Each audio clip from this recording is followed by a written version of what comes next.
আসসালামু আলাইকুম। বাবুরা কেমন আছো সবাই? হ্যাঁ, আলহামদুলিল্লাহ আমিও ভালো আছি। আচ্ছা, তোমরা তোমাদের বইয়ের 37 নম্বর পৃষ্ঠা বের করো তো। বাংলা বইয়ের বের করেছো সবাই? আচ্ছা, বলো তো যে তোমাদের যে বাংলা বইয়ের 37 নম্বর পৃষ্ঠা পাঠ 18, এখানে আমরা একটা ছবি দেখতে পাচ্ছি। ছবিটা কি দেখতে পাচ্ছ সবাই? আচ্ছা, ছবিতে কি দেখতে পাচ্ছি?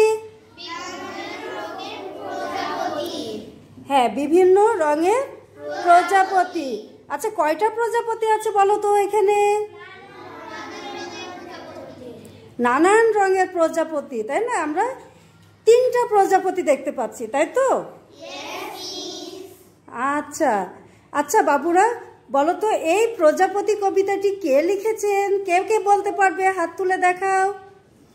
বাহ, বেশ সুন্দর। তোমরা সবাই তো দেখছি পারো।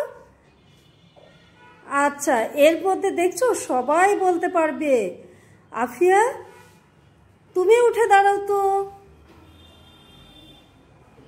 আচ্ছা, তুমি বলো তো যে প্রজাপতি কবিতাটি কে লিখেছেন? কবি কাজী নজরুল ইসলাম। ধন্যবাদ। আফিয়া কি ঠিক বলেছে? আচ্ছা, আফিয়া যে সঠিক বলেছে এর জন্য আফিয়াকে আমরা কি দিতে পারি? একটা ক্লাব দিতে পারি। ধন্যবাদ আফিয়া, তুমি বসো। আচ্ছা, প্রজাপতি কবিতাটি আমরা কি সবাই পড়তে পারি? ওকে, আমরা তাহলে এবার সবাই প্রজাপতি কবিতাটি পড়ব।